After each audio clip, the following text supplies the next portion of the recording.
Monday morning and your coffee's cold. Life is not what you want it to be. You need another chance to be who you want to be, yeah. You say that things don't ever change. Hello everyone and welcome to A New Direction. My name is Jay Izzo and it's an awesome day, as it is every day that we get to do the show, and I'm so privileged and honored to get to do it. And today's show is like no other show. It's going to be fantastic. It's going to be great. People are going to love it, and you're going to love it because there's going to be something for everyone in the show. I know, every week I say the same thing. Man, it's a great show, but it is. It's always a great show because I have great guests and I have great people, and if you're hearing stuff in the background, it's because my guest is still online, and so he's back there and he's doing what he's doing, and so we're gonna have a great show because I'm telling you, here's where I love the application that's going to happen in the show. As you know, here in the state of North Carolina, if you know wherever you're from, we have gone through a major hurricane here, and so many people have lost so much and are in pain and they're hurt and they're angry, and it's hard for them to overcome and understand what's going on. And so there's so much happening right now, and my guest today is going to be somebody who's going to, if you think you got problems, I'm just telling you what he has overcome in his life will inspire you, will motivate you, and I promise will help you grow in ways that you never thought you would grow. But before I do that, we got to do what we do every single show that I do what I do, and that is I'm checking in with the 4 areas of your life, right? I believe that we are 4-part people. We are physical people, we are mental people, we are emotional people, and we are spiritual people. And when any one of those areas of our life is out of whack, we're out of whack, right? You think of them as like the 4 legs of a chair or 4 legs of a table is a great example, right? If those things are out of balance, well, your food's going to slide off the table. If your table is so low, well, it's hard to eat off of a real low table. So you want your table to be the perfect height, and that's what these 4 areas of our life are: the physical, the mental, the emotional, and the spiritual. So I want to check in with each area of your life on a scale of 1 to 10. All right, physically, how are you doing? Right? How's your diet? How's your exercise? Right? Are you doing what you're supposed to do for your body? Right? Are you putting in the right foods? Are you eating the right things? On a scale of 1 to 10, 1 being you're miserable and awful and it can't get any worse, 10 being it can't get any better. Where are you at in that scale? Are you 3, 4, 5, 6? Maybe you're 7 or 8. Good for you. Right? Now remember, the goal here is, I'm not trying to get you from a 3 to a 10. I'd like to see you just get from a 3 to a 3.5 or a 6 to a 6.5, wherever you're at. What are you going to do? What do you got to change to get yourself to grow to the next level? All right, you got that physically? How about mentally? Let's talk about the scale of 1 to 10 mentally. Where are you at mentally today? What are you feeding your mind with? What are you putting in your mind? Are you putting positive things in your mind? Part of the goal of this show is to help you mentally grow and be better. So if you're watching the show today, you're actually helping yourself mentally. So that's a good thing. But are you reading books? Are you maybe learning a new language? Or maybe learning a new instrument? All those things contribute to growing and expanding the knowledge of your mind. So how are you doing mentally, scale of 1 to 10? All right, how about emotionally? Right? And on a scale of 1 to 10, how are you doing emotionally? And the reason I'm asking you emotionally is because how well are you able to control your emotions? I am watching all of this political fallout, and I hate politics. Absolutely hate it. And you know why I hate it? Is because I'm watching people's emotional intelligence become a 0. They can't control their own emotions, and they start spewing out hate and hateful things to people. Matter of fact, I've literally seen people on social media say, if you're on this side of it, delete me now as a friend. Really? Over a political belief? You want to be deleted as a friend so that you can live in your own world where everybody's exactly like you because you don't want to have any differences? Do you know what that says about you emotionally? It says you're emotionally a 0. That's what it is. How are you going to build yourself up emotionally? Right? You've got to control those emotions. You've got to be able to tune in with others emotionally. Don't turn them off. Tune in. So how are you doing emotionally? And then finally, spiritually, where are you at on that scale of 1 to 10? Right? And you say, Jay, I don't believe in spiritual things. Trust me, you do. You just don't call them that. We all believe in something outside of ourselves. We have faith in something outside of ourselves. Sometimes it's faith in ourselves that we believe that has no scientific rhyme or reason. There are so many things we cannot explain with science. There's so many things we can't explain with reason. And those are the spiritual things of this world that we connect to and connect ourselves to. If you believe in God, well then I'm going to ask you, how is that going for you? Have you been spending time in that relationship, right, with God? If you believe in God? If you believe in money as a God, you may believe that money is the answer to all your problems. You have faith in money. Well, how's that relationship going? And then you say to me, well, I don't believe in anything, Jay. I believe that, I control my own destiny. Well, so then you've made yourself your own God. Okay, so how's that going for you? All right? Look at yourself in a scale of 1 to 10. How balanced are you? How low are you? Where are you at with all those things? All right? And check in with yourself, and then ask yourself, what do you need to do to improve? And I'm telling you, your life will be better if you can do this a little bit each day. All right, so today's show, before I get to my guests, I've got to talk about today's show, because today's show is brought to you today by the La Jolla Writers Conference. They've been a great sponsor of this show, by the way. Whether you're an aspiring author who has yet to put pen to paper, someone intent on writing a book, or just to augment your business, a writer on the cusp of submitting to agents, or someone who wants to know more about different and the ever-changing methods of the publication and publishing business. The La Jolla Writers Conference is a place for you. It is October 26th through 28th. It is at the Hyatt Regency La Jolla. I am telling you, I know the people. Matter of fact, one of the people who was the founder of it, Antoinette Kurtz, was on the show last week. I am telling you, you do not want to miss this. There's going to be best-selling authors there.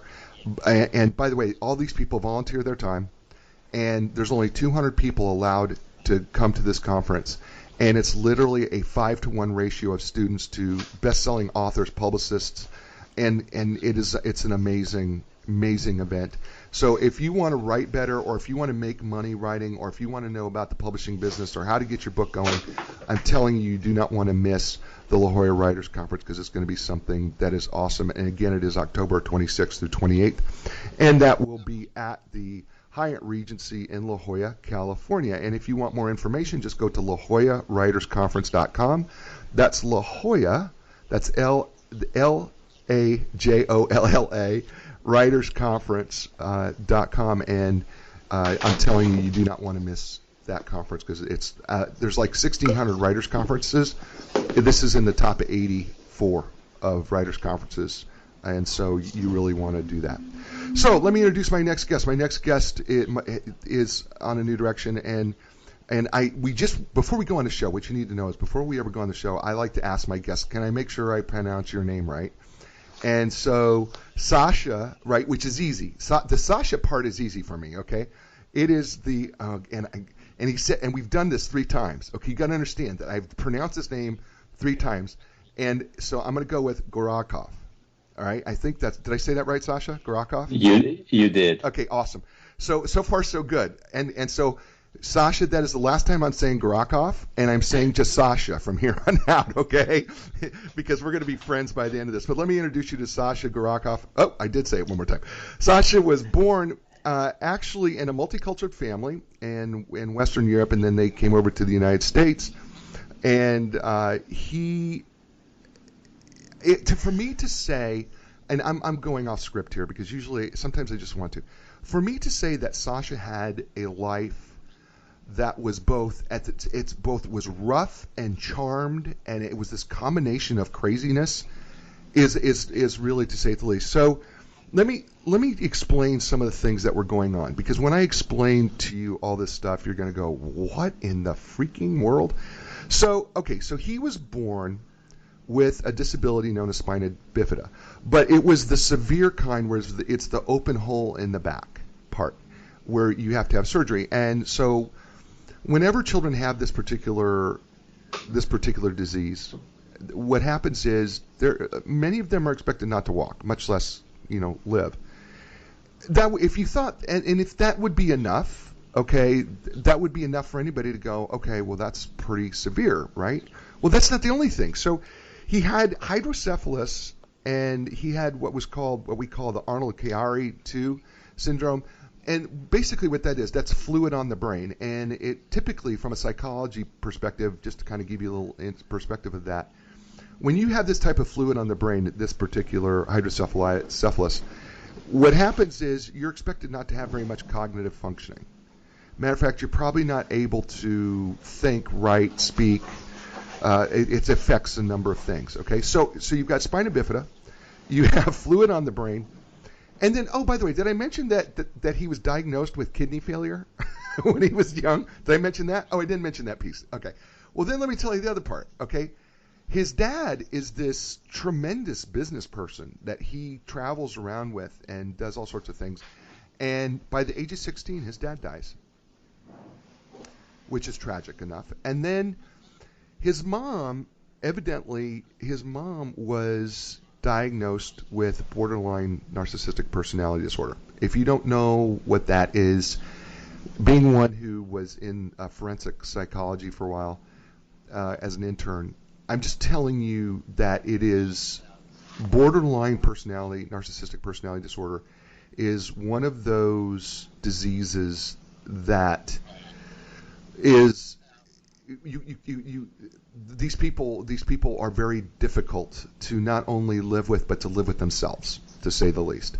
And many of them you will find live a life sometimes of crime, very difficult time living a very normal life, and they're very difficult on their children and the rest of the family because they're almost impossible to deal with. They're always seeking attention. They're constantly, they'll sometimes cut on themselves. They will do all sorts of things, and because of the narcissistic component of the borderline personality disorder, what happens is they crave all the attention at the expense of everybody else around them. So it's a very, very difficult disease to work with, and if you are a child of that type of a parent, it's extraordinarily difficult. So, and I'm just giving you, this is the baseline of Sascha here, okay? But there's another side to the story. He's overcome every bit of it. All those things that I just said, forget that they ever existed. Well, you can't, but the truth of the matter is he's overcome every one of those, and he has this amazing message. And so while I have all these people who are listening and all these people who are watching and who are with me today, this new direction today that we're going to do, this show, is really, if you're in a place where you think that it's over, I'm just telling you it's not over, and we're going to have a conversation with Sascha. So Sascha, welcome to A New Direction. Thanks for being on the show. Thank you for having me, Jay. And Sascha, before I go too much further, too, I need to point out that to everybody too that Sascha has a new book. The book is called The Leadership Journey for the New Millennials: Turning Tragedy into Triumph, and I see that everything got fixed. So. And by the way, it's available Kindle, hardcover, paperback as well. And again, the title's called The Leadership Journey for the New Millennials: Turning Tragedy into Triumph. But I am going to tell you that when you read this book that Sascha has written, as well as with his wife, has kind of co-authored this a little bit too in Gemma. And I believe that what you will find is that this isn't just for millennials. This is for, I don't care how old you are. This is for anybody of any age. The story's incredible. It's a real true story, and overcoming it. So, Sascha, I'm gonna start out this way because I actually, when I told somebody about that you were going to be on the show, they had a question, and so I'm going to ask the question immediately because a friend of mine wanted to know, how does someone who has gone through the spina bifida, the hydrocephalus, the parents and all this, how did you stay motivated to keep going? I think, as a human being, I had low days, obviously. I'm not going to deny that in any way. But for me, it was always, I had a vision. What kept me alive was the spiritual part, the vision of seeing what it could be like, not listening to the doctors. In fact, very early on, I asked them to be removed, and when I had my own say, I removed them myself because I didn't want to hear their message of death, doom, and misery. And I decided to focus on happiness, joy, life, and everything that when I was a kid, that a kid would do, a teenager would do, a young man would do, or a man would do, whatever I could imagine that would be like when I was a kid or a teenager. And I decided I would never, ever, ever quit. And I promised that to myself until I would see that vision realized in everyday life. So I know that you were, I know the spina bifida thing. You were little though, right? I mean, you were a little boy. I was I was born with the open back, Right. and the minute they saw that in the hospital in 1978, they literally drove me over as fast as they could to the Children's Hospital, Gotcha. which was on the other side of town where I was born, incidentally, and they had to close my back.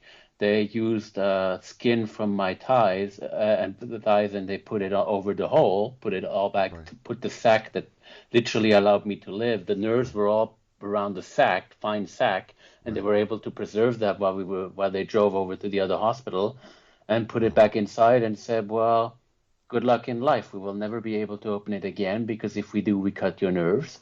Right.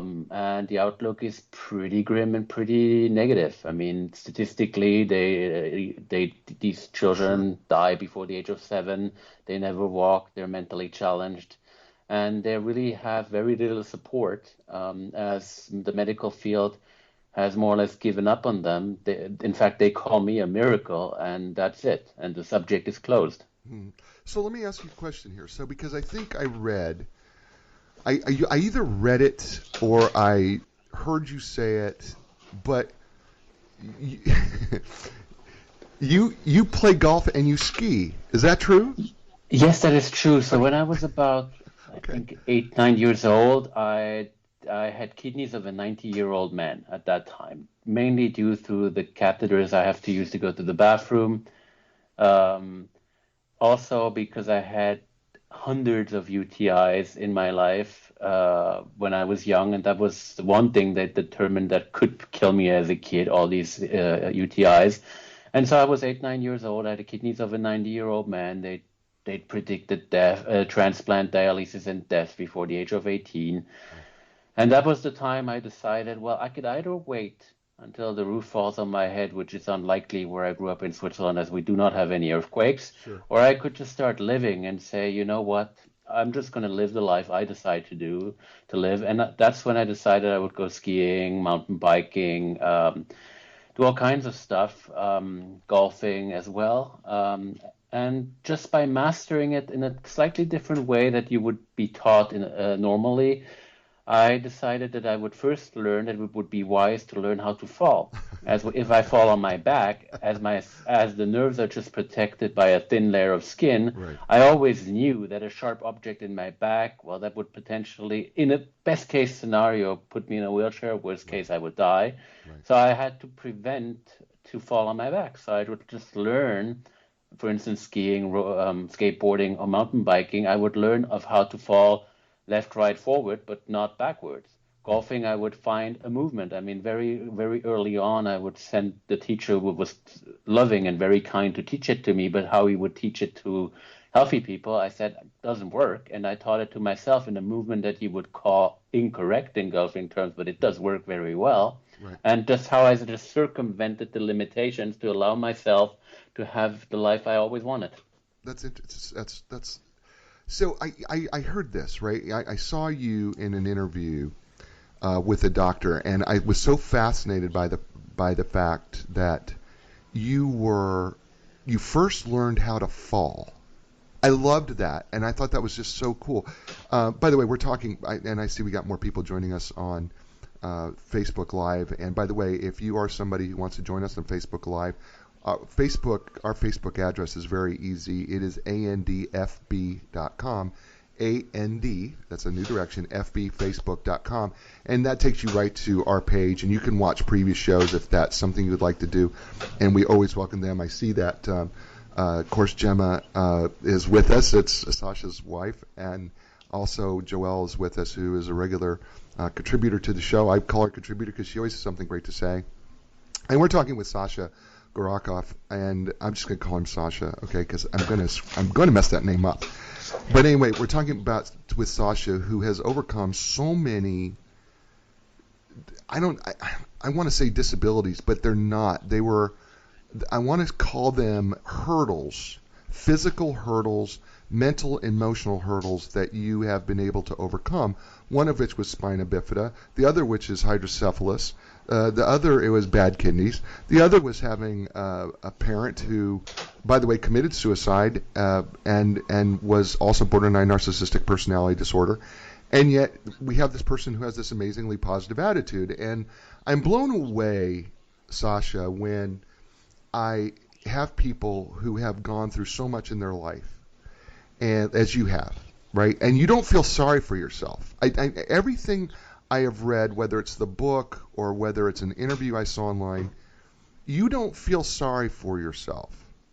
Matter of fact, how have you, when did that light bulb come on for you where it was, okay, life is going to be a challenge. It's not something I'm going to feel sorry for myself about. When did that, how did that happen? Well, I think it's deeply ingrained in my personality because, I mean, you mentioned my father, but he was also a very strict person. He always expected the very, very, very, very best. And if you couldn't deliver the very, very best, well, you were just simply not good enough. So I kind of found it in myself always to always, as I tell people, there is a fine line between victim and victory. And that's just a couple of letters. And I chose victory.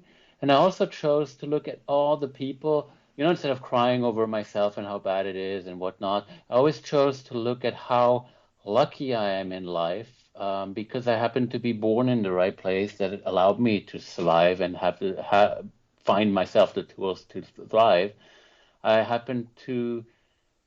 There's so many people that are unfortunately and sadly worse off than I would, and so who would I be to complain about what happened to me? I always chose to see the positives and how good it is, and I saw challenges as a means to grow and as really blessings in disguise, because if you find a way through them, out of them, you'll come out of them a different person and I would say, stronger person mentally, spiritually, emotionally, and physically. So, you took something from the beginning of my show, didn't you? Didn't you, Sascha? So let me ask you,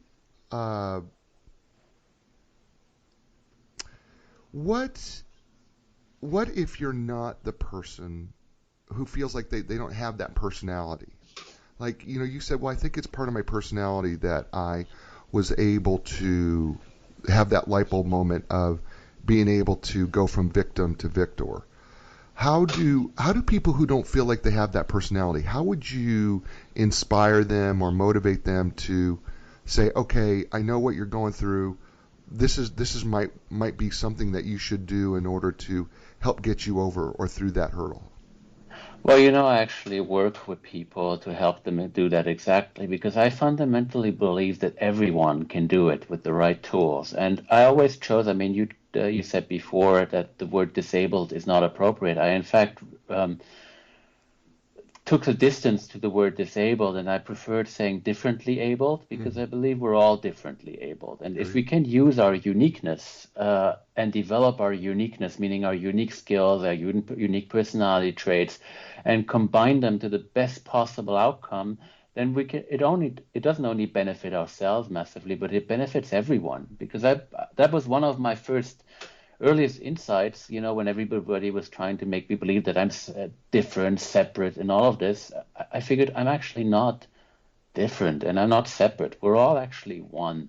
We're all one. Everybody in the world, we're all just one. But we all have our uniqueness, and we need to learn to develop this uniqueness, find it, develop it, and contribute it to the whole, because then it's when we're really going to be happy if we can contribute that to the most amount of people. Make the world a better place. So I think what I'm hearing you say is that, and I agree with you, by the way, is that we're all given a set of skills and abilities, and there's some innate pieces of ourselves, and that makes us special, makes us unique. That's why there's no two fingerprints that are exactly alike in the world, right? Or even two toe prints, by the way, that are exactly alike. But there's a whole bunch of uniqueness and unique things. And is it kind of getting to the point do you think, where you kind of understand clearly what those things are? Because I think people get lost in thinking that they're really not special or they're really not unique. Do you find that to be true, where people just don't think they're all that special, but they really are? Yeah, I find that to be true. And, I mean, I think society has contributed to that to some great extent, because everybody needed to be fitted into a box somehow, into a box, into studies, box, into a job, box, everywhere. There were boxes everywhere.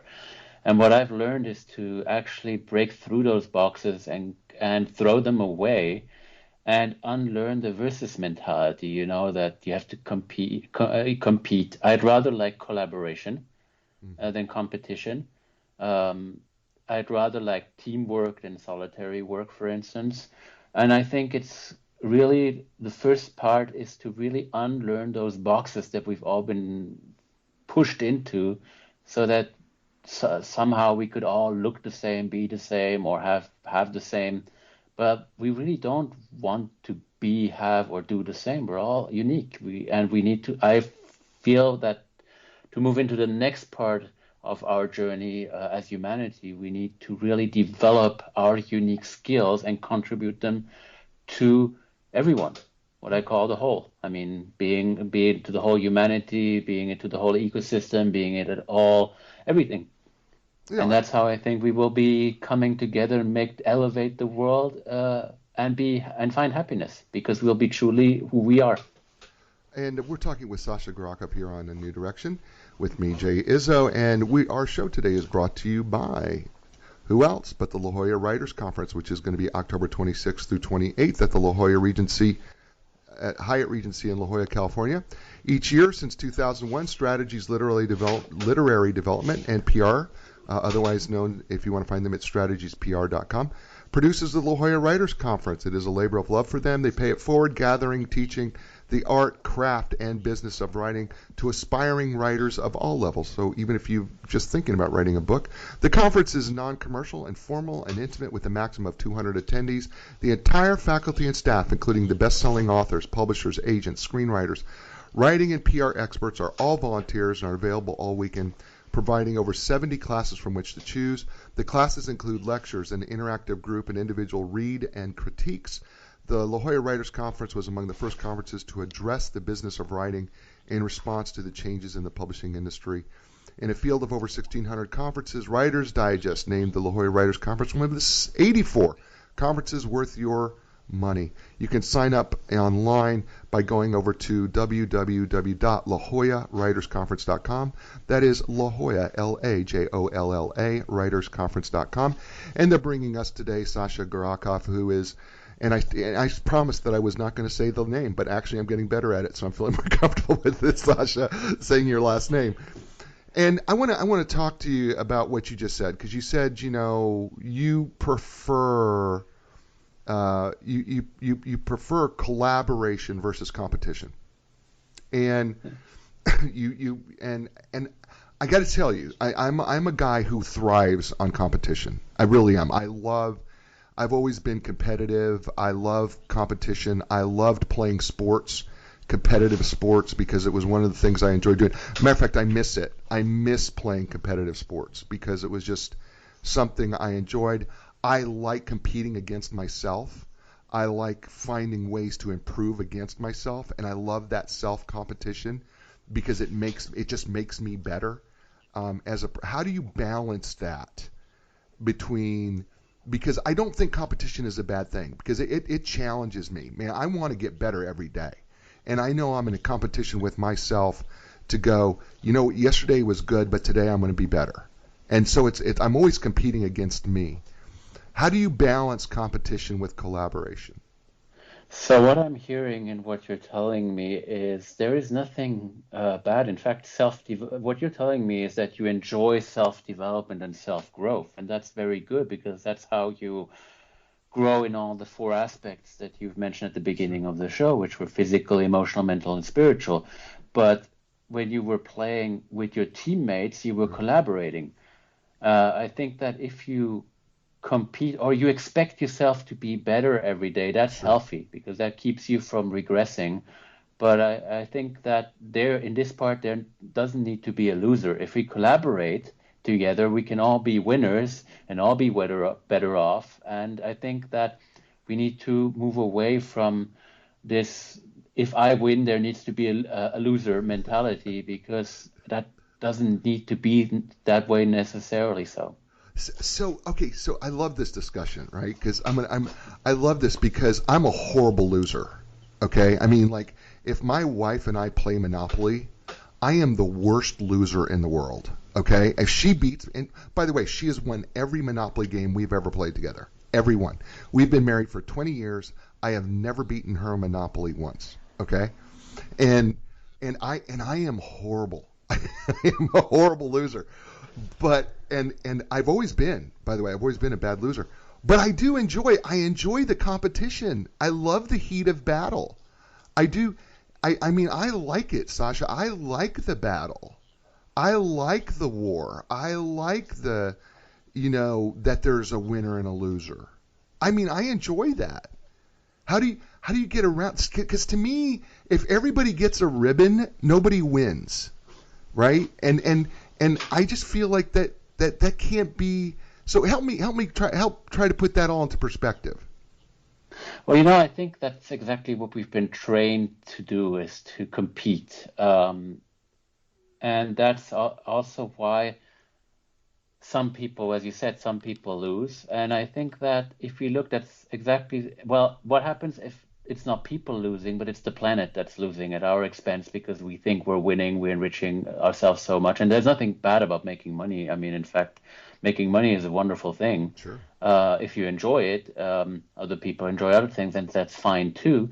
But if it's at the expense of a big enough number, which means that we're all losing. I mean, if the planet, for instance, turns against us, we're all losing. Even though some of us think we're so much winning, we're all going to be losing. And so I think that the way you feel when you lose is a choice, and that's what I mentioned in my book as well. First of all, we need to take back our willingness and the capacity to choose, because, I mean, since we were born, choices were made for us. Our parents made choices, school made choices, society made choices, but really to take back our choice to respond and to be responsible. Feeling miserable when you lose is a choice. Feeling happy for the challenge or feeling happy for the winner is a choice as well. So you always have that choice. But often we're on autopilot, and we forget that we can actually choose our responses, our responsibility, and that we can choose about everything, in fact, and how we treat others and how we treat our environment and how we talk to each other. And I think also the choice of living your life the way you want it. And you asked that earlier. I early on made a choice that this life was mine to live, and it is not. I'm not living the doctor's choice, which is death. I'm not living my mother's choice, which is destroying me. I'm not living my father's choice, who is having almost unreasonable expectations about being the best, and disregarding some of my limitations. I chose to live the life how I envision it and the best way I could possibly live it, because I refused to quit. Which, by the way, when you, I mean, this is what I find so interesting, is that you, because you are competitive, because you refuse to quit. I mean, you have to. There is on some level, right, inside you that you go, I'm going to compete in this world because I'm not going to quit, because quitters can't compete, right? I mean when I think about it, God rest my father. All right, I mean my dad, he was really a good dad. Okay, and he did absolutely everything that he could do for us. Was he perfect? No, but he was really a great dad. And towards the end of his life, he didn't want to live anymore. He quit. He didn't want to compete in life. And then I hear you saying, you've got all these things going on. You had all this stuff going on, and you're going, no, I'm not quitting. I don't care if I got spina bifida. I don't care if I got water on the brain. I don't care if people say that my kidneys are failing. I don't care that my mom committed suicide.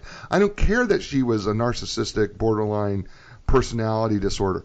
I don't care about any of those things. I'm not quitting. Man, Sascha, that sounds like competition, man, to me.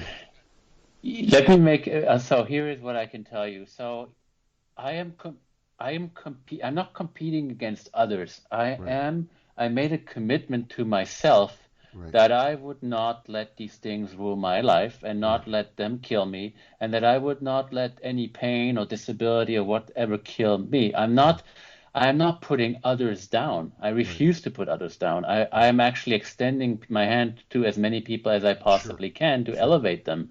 If you, if for me, if it would be competition in the strongest sense, if you go a few years back, um, once my mother had committed suicide, I mean, I had a plan laid out, and it was working well. But again, it was a plan with myself only. And I met Gemma at the time, who was a victim of domestic abuse. She's been Sure. beaten, put down, and she was raped for 15 years. And we happened to have met in a chance encounter, and I chose to extend my hand to her and elevate her and say, I can help you with everything I went through. You don't have to be down. I can help you. I can bring you up. So when you talk about competition, it's about, for me, I think the word competition is not appropriate. It is a mixture between self-assessment and self-compassion, Mm, meaning that I self-assess often and say, okay, this is seriously where you've done not good. This mm, is where you've done good, mm. um, with myself, and where you've done no good. Well, how can we improve that for tomorrow? Sure. So that's for me rather self-improvement and self-development, but I don't necessarily go heads on like two Right. bulls fighting with somebody else in competition because I don't. Um, I wish people to be elevated and not being put down, and so I even did my best to never put my mother down in any Sure. way. I mean, she was the way she was, but I did my best to not do it and just talk about the facts Mm. and not add any about my own opinion about it. Just say how my life was when I talk about it, how her behavior affected me. That's what's just a fact because there is no need to put other people down. No, no, no. I agree with you wholeheartedly on this. I don't think there's anything that comes good of putting someone else down. And by the way, I don't know how much you pay attention to social media or not, but with I hate politics, Sascha, because I don't think politics does anything good for anybody. I believe it separates people. I don't believe that it actually brings people together. That's my personal belief, because I believe that it's just politics is just, especially now, is just one of the most divisive tools that we have in this country to separate people into distinct groups who will never talk to each other because of their political beliefs. Okay, and I believe that is such a huge separation, and I believe that you're right, and I believe that we actually all have a responsibility to help other people. I believe that. I believe that is part of our responsibility as being a human being. And you talked about reaching down, right, to help somebody up, and I think that's an appropriate analogy, reaching down, because it is hard for people to get up on their own. It's just difficult. It is just difficult for people to get up on their own. It usually takes another person to help bring someone up, right? And but but aren't we inherently selfish, Sascha? I think we are inherently wired to survive. I think our brain, well, it hasn't really evolved for some parts, and it's still a fight or flight response. But I think that through compassion and mindfulness, we can overcome the automatic responses of our brain and reach our hands out to others, which doesn't mean you should completely and utterly deplete yourself for others, which Sure. just means you help elevate somebody else or other people. Right. If you can help them because you have something that they would need to elevate themselves, or because you have the skills or the knowledge, I think it is necessary that we do so, to help others. I mean, for me, it was always a no-brainer to help Gemma. I mean, Right. and at that time, there was nothing on my behalf, anything that could have said that she became my future wife. That was not even the topic at that time, but it was Right. obvious for me that I had all that knowledge about how to overcome abuse and how to overcome adversity. So when I met her in a chance encounter, I could reach out my hand to her and say, look, I may have all the answer or some of the answer, Right. and I want, there is no need for you to stay in that situation. Right. If there is a way out, and I have parts of the answer, or maybe all of the answer. You will tell me that one day, if it will be all or parts. Sure. But I think it's our responsibility to do that, if we can. No, I completely agree with you. I think there's another piece in this, and I think you didn't say the word, but you actually said it, and that is we have to be intentional. Yes. So I think one of the things is that sometimes we go, well, if I have to be intentional, then it's not coming naturally from me. But I don't think there's anything wrong with intentionally saying, okay, I'm going to intentionally go out of my way to help someone, even if it's not something I'm feeling at that time. And I think this is the problem with emotion. And I'd love to hear your response to this, is that sometimes our emotions lie to us. Because I can do things, and I love choice because I love choice behavior. I can do things that I don't feel, and they can be the right thing to do. So I may not feel like helping someone else, but I can make a choice still to help someone, even though I don't feel like it. Yes, absolutely. And I think you also can make a choice. I believe strongly that you can make a choice to help yourself, and that's, I believe, a choice I've made. I often talk to people who tell them that. I mean, I'm currently based in LA. LA traffic is no secret for anyone, and it's very, very, very bad.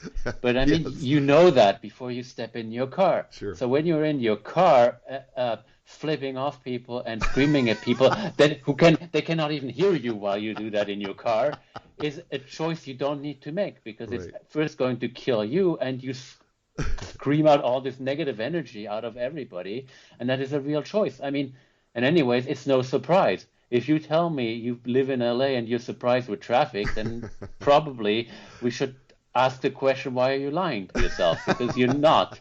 And Right. so, and that brings me to what I was going to say. I realize when I work with people that the first thing we need to detect is all the possible ways that they're functioning on autopilot, and that they're actually lying to themselves. Nobody likes to hear that they're lying to themselves, but somewhere along the line they've built in what modes of life, ways of thinking, ways of doing things that are actually not helpful to themselves and to anyone else. So I think that it's about detecting them, and those mechanisms, bringing choice back into their lives, and then working on a big, big one, and that's forgiveness. Because I mean, when we come into this world, we have parents. Some of us are lucky to have great parents. Some of us didn't. Some of us had a Beverly Hills kind of life. Some of Sure. us didn't. And I think it's really that forgiveness, that you have to forgive your parents, your environment, society, for all of those choices that have been made for you, for all those beliefs that have been put into you that didn't serve you. Sure. Because you can't let them go if you don't forgive. And you have to forgive yourself. Sure. And that is a very compassionate process. We hear so much these days in personal development, forgiveness. Yeah, just forgive yourself and move on. I don't believe that this is feasible. I think you have to treat yourself very gently, and it is a process to forgive. It can't just be, the decision to forgive can be done instantly, but then it's a process that will set you free. Wow. And I forgave my mother. I forgave the disability. I forgave the doctors. I forgave all of them so that I could be free and move on. Right. Yeah. By the way, we're talking to Sascha Gorokhoff. He is author of a great book that you're going to want to read. It's called The Leadership Journey for the New Millennials: Turning Tragedy into Triumph. And it's by the way, it's not just for millennials; it's for anybody. His story is absolutely phenomenal, and you're not. First of all, when you first read everything that's happened in his life, you're going to go, "There's no way that has happened to everybody," and then to one person. And then when you get past it, you're going to go, "Okay, how did he get past it?" And he's talking us through many of his core principles that he has managed to make it through this incredible life, from spina bifida to hydrocephalus to kidney failure to mom who committed suicide, dad dies at 16, a mom who was a narcissistic borderline personality disorder. So we're talking with him, and you're going to love this. Is just a great interview, and we're being brought to you, by the way, today by the La Jolla Writers Conference in La Jolla, California, and it happens to be that's not real far from where Sascha lives. And so whether you're an aspiring author who has yet to put pen to paper, or someone intent on writing a book to augment your business, a writer on the cusp of submitting to agents, or someone who wants to know more about different and the ever developing and evolving and changing book publishing world, the La Jolla Writers Conference is a place that you need to be, and that is October 26th through 28th at the Hyatt Regency, La Jolla, California. And I'm telling you, you're going to want to go to this conference. This conference is great for writers of every stage. If you think you know writing, I'm telling you, you have no idea about this business. This business is a crazy business, and it's a hard business, and it's not simply just putting some pen to paper. You want to do it right, and I'm telling you, La Jolla Writers Conference, October 26th through 28th, is the perfect place for you. And Sascha, so I want to go back to this because you talk about how we lie to ourselves. And I think that is a really, really important concept. That I have an acronym for denial, all right? DENIAL. It stands for don't even know I am lying, right? Because I think we're so much in denial about what we do, what we say, what we believe, what we think of ourselves, how we think of other people. I really do believe we're lying to ourselves. And I don't think, and I know this from my psychological background. I know that we don't also realize how much of our behavior is automatic, meaning that we just go on autopilot. And you said this, we just go on autopilot. I don't believe that we really realize how much we go on autopilot. And I think we do it more frequently than what we believe. This denial piece, lying to yourself, how would you say to someone, this is how I would help you get through your own denial? What would you say? Well, I actually listen to them very carefully. So we have long conversations, and then I actually listen, with intent to find and pinpoint all the things they're saying on autopilot, because that's just a conversation like we're having right now, and detect them and say, well, and I challenge their beliefs, saying, is that a universally accepted truth, like gravity? Okay, everybody believes in gravity, it's proven, it's universally accepted. But what you're saying, is that a universally accepted truth, or could it be different? Because so many people go like, oh, this is the way it is, or this is the way it has always been done. And I go, really? That's the kind of things I would catch and say, is that a universally accepted truth? Can you argue that everybody believes that this is true? Well, if it doesn't, then it is not a universally accepted truth. Is it even true for yourself? So it takes a lot of digging, and it puts people in an uncomfortable situation, but they quickly grow and they quickly see the value of this. Because, it would have done for me, for instance, for my life, it would have done no good whatsoever to deny the disability. Sure. That would have probably led me to death. I never denied it. I know it's there. I know its limitations. I know the physical pain. I know I'm not denying that I need to use catheters to go to the bathroom.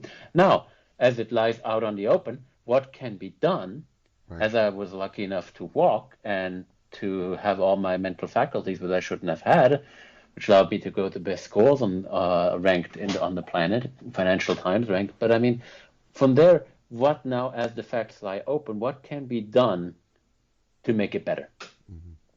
Mm-hmm. And I think we need to look at those facts first, Mm-hmm.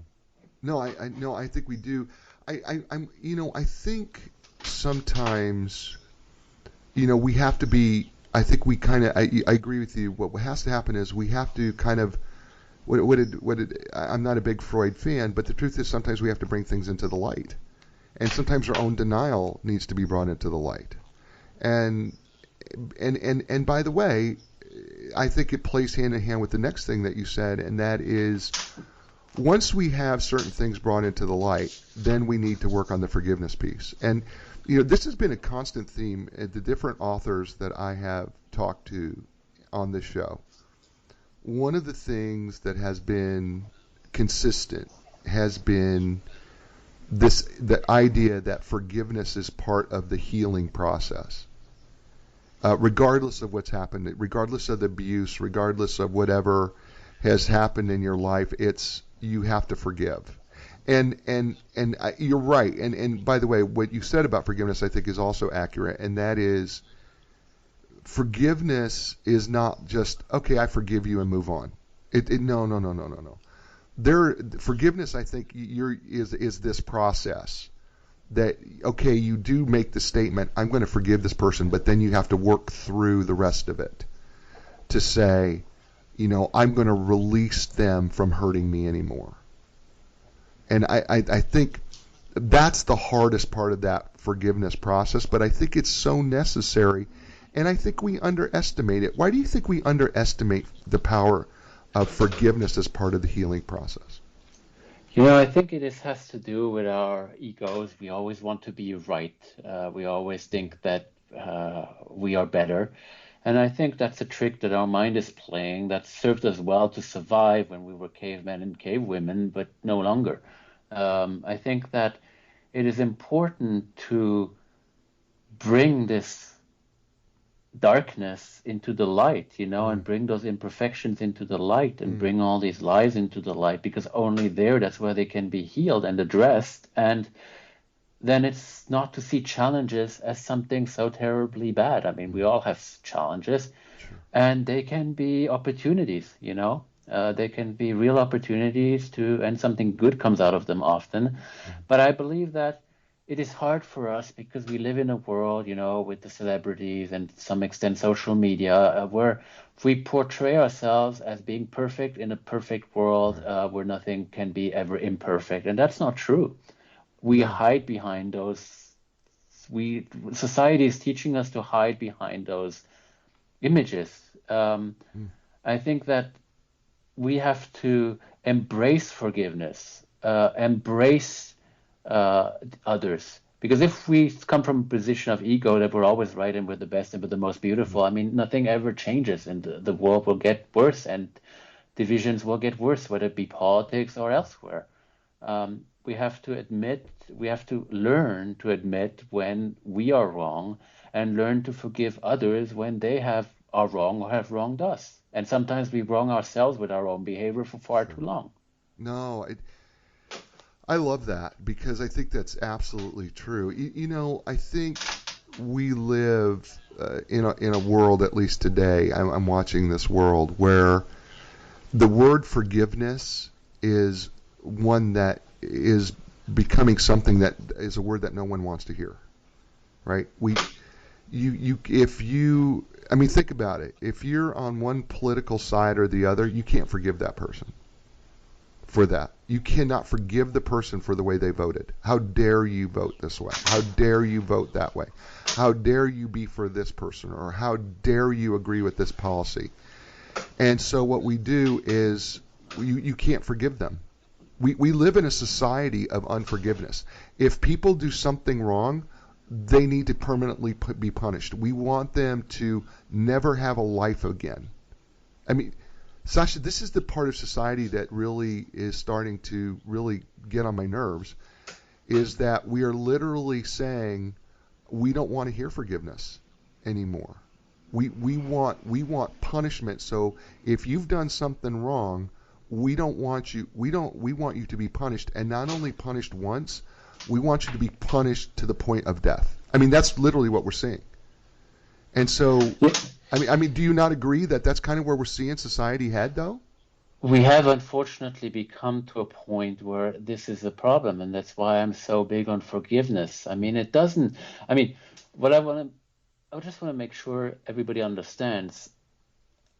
Forgiveness is not inexcusable behavior. Beautiful. But it's forgiving, and forgiveness is not forgetting, because if you forget, then you're open to have it happen again in your life. We should never forget.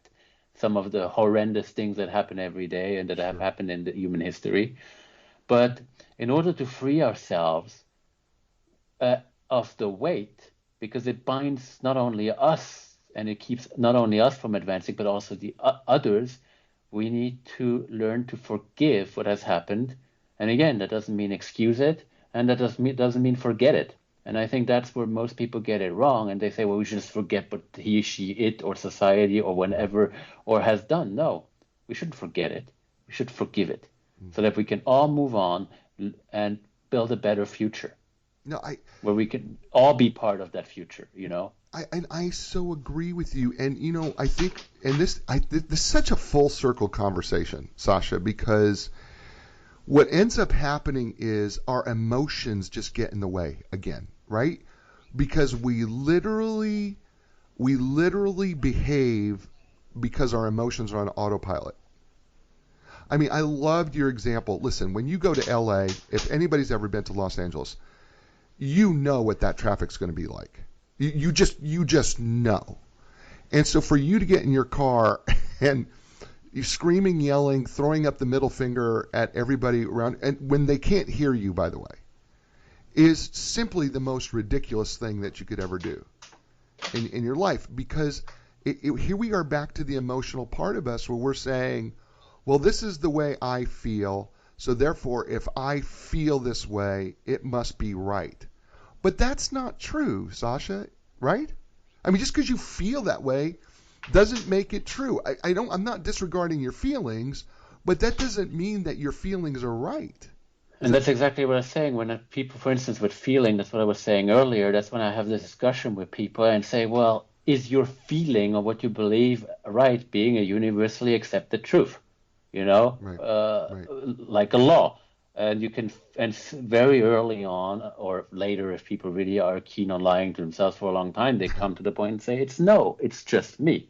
Right. So can it be different? And if it can be different, can we find common ground? And again, I'm not saying you should excuse bad behavior. Right. I don't think you should forget bad behavior. I think if you've done something criminal, well, that's why we have laws in our country, and you should be punished for that. But again, you should be able to forgive. And you say, as you said about LA traffic, I mean, I know so many people who leave for their appointments just on time to get there, but they know they're going to lose an hour or two in traffic. So then just leave earlier. I mean, if you really think you're going to get to that appointment on time, then somewhere to some extent you're lying to yourself. And where you're lying elsewhere in your life, Right. And that's why I say it's looking at it and putting it into the light, because if you put things into the light, they can be healed, transmuted, and worked on. And so you can elevate yourself. And when you elevate yourself, you automatically, that impacts your environment, even if you don't reach your hand out to somebody else. If you elevate yourself through your behavior, through the way you handle others, through the way you are with others, it will impact others. It must. Mm-hmm. Yeah, and I agree with you. By the way, we're talking with Sascha Gorokhoff, author of the book, by the way, and don't let the title mislead you, The Leadership Journey for the New Millennials, Turning Tragedy into Triumph. It's his personal life story, as well as a guide, if you will, to really overcoming whatever's going on in your world. If you feel like you've got stuff, like your life is like on borderline of I can't go on anymore, trust me, you want to read this book, because I'm telling you, if anybody had an excuse to say, you know what, I'm done here, Sascha had the excuse, and he chose a different path. And I think that's really important, is the choice that you make, because I think that's really what this book really resonates with me, is that he made choices along the line, and those choices changed his life, and choices can change your life as well. And I think, Sascha, I'm just going to piggyback on something that you said. I think sometimes we feel that forgiveness is a feeling, but forgiveness is a behavior, not a feeling, right? And before that, it is a choice. Right, absolutely. Right. Sure. It is a choice, and I totally agree. I think, Sascha, I think it is that we don't realize how much power we have when it comes to choice. I really don't think we believe that. I think we believe. I honestly believe that people think they are helpless, that they don't have as many choices as they really do. Don't you think? I believe that to be completely true, and that's why I've absolutely wanted to mention choice and how it has impacted my life and how it can impact other people's lives in that book, because I think we've been content, we've been put on autopilot, but we've also been content with being on autopilot for far too long, although it's deserving us in every possible way. And I think that's why we have to learn to get back our choice, because nobody ever tells us that. No school, no course ever tells us that you have to choose for yourself again. So we never realize that since we're born, we're not trained to choose for ourselves. As our parents made our choice, society made our choice. We were told what's right or wrong in our society, what's socially acceptable, what's not socially acceptable, how you are meant to behave, how you're supposed to look on social media, what you're supposed to say, what not say, how you're supposed to dress. But all of this has been ingrained into us. But where is our capacity to choose?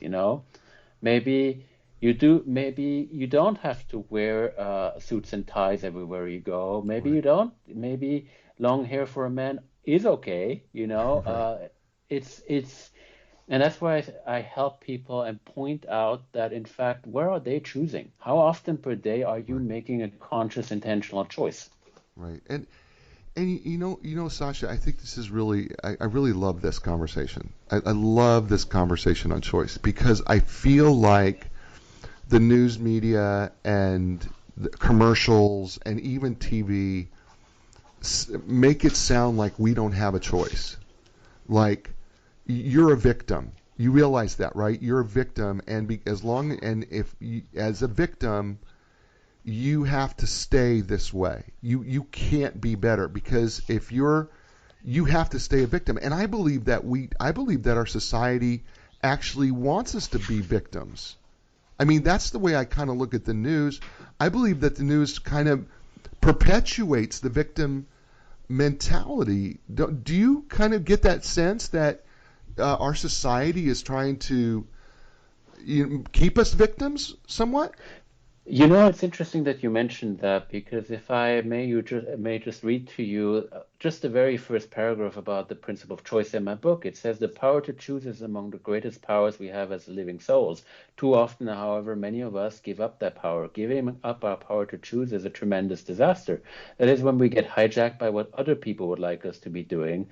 All of a sudden, without notice, we find ourselves remotely controlled by the desires of other people, and we start going to great lengths to please those people, even if what we're doing, saying, or defending clearly goes against what is good for us, or against what we think and feel is right. And that's the first paragraph about this principle in the book. And I think that that's exactly what you're saying. It is a tremendous disaster. And when we reclaim our choice back, the freedom to choose, we reclaim our freedom, because the power to choose is freedom. Because you are no victim unless you accept that you're a victim. Wow. No matter how bad your situation is. Okay, you can always compare and say, okay, I'm not like the guy, I mean, whatever. I mean, if you are born in poverty, you could say, I'm not like Beverly Hills people, and that's why it's against me. But studies have proven that people who, by all intents and purposes, who have everything, they're not happy either.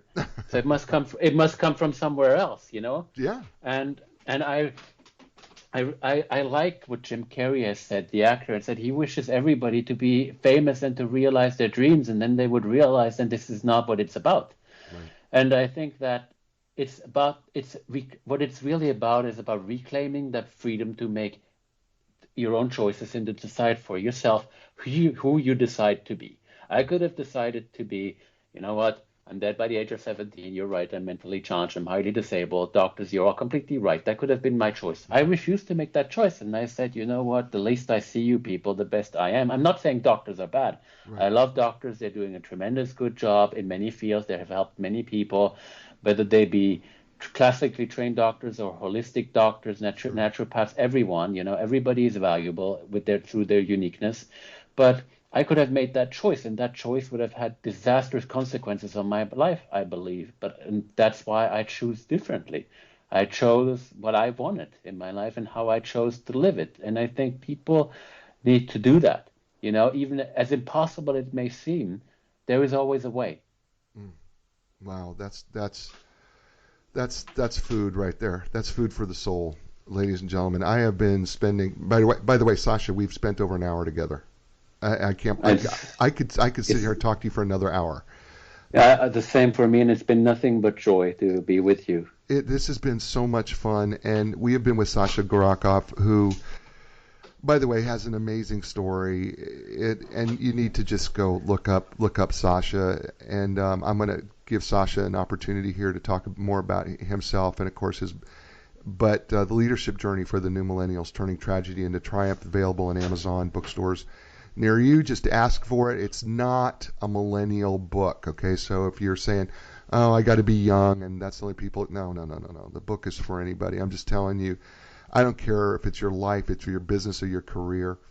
Sascha's message is really about what you can do to change where you're at right now and help find a new direction in your life, and which this show is about. And Sascha has so kindly done that. And he has been brought to you today by the La Jolla Writers Conference, and that is October 26th through 28th at the Hyatt Regency La Jolla. Whether you're an aspiring author who has yet to put pen to paper, or someone intent on writing a book to augment your business, a writer on the cusp of submitting to agents, or someone who wants to know more about this different and ever challenging, evolving, and difficult method of publishing, the La Jolla Writers Conference is the place for you. It is October 26th through 28th. You can find them at LaJollaWritersConference.com. La Jolla is spelled Lajolla.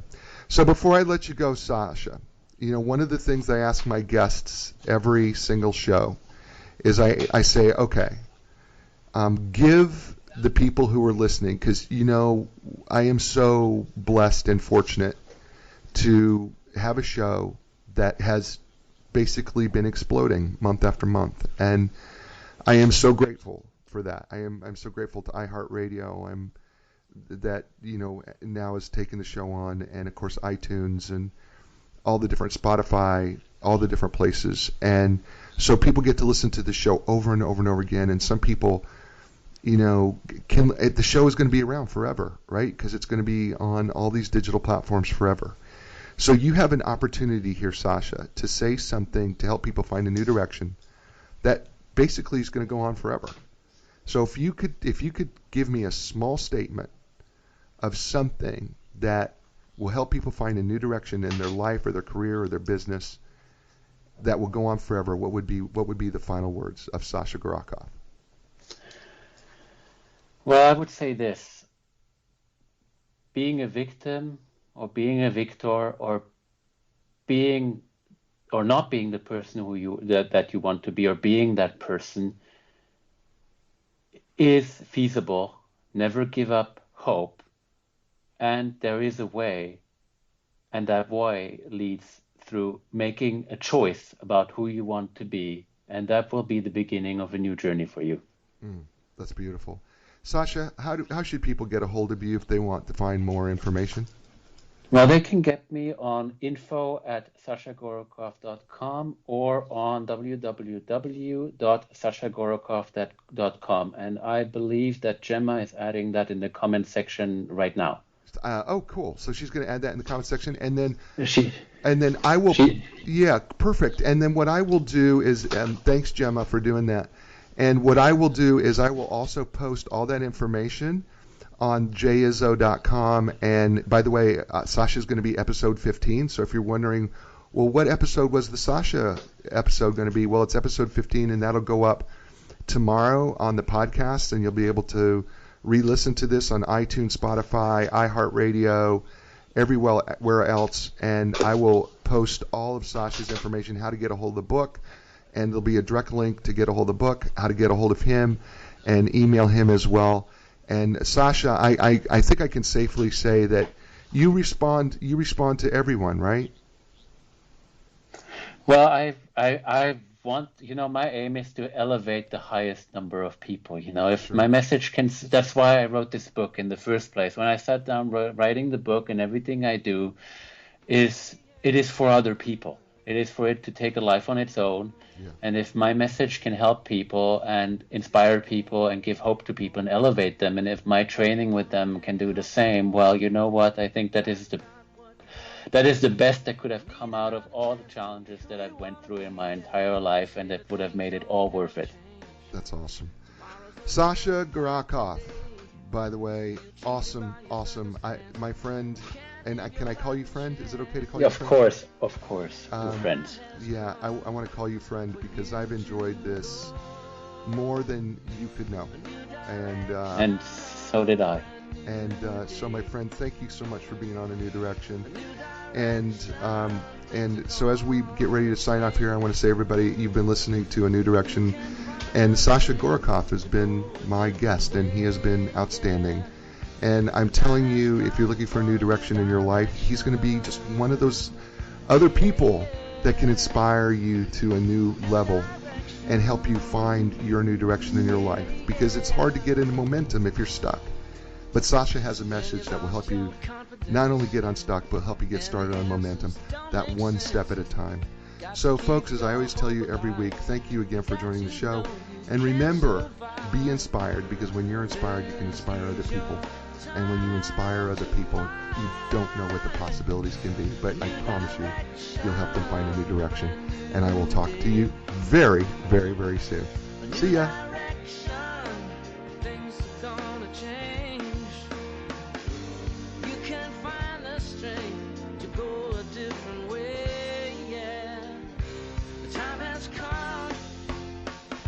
Your dreams will take you places you have never been before. Find your passion, find your strength. Don't worry anymore. A new direction. A new direction.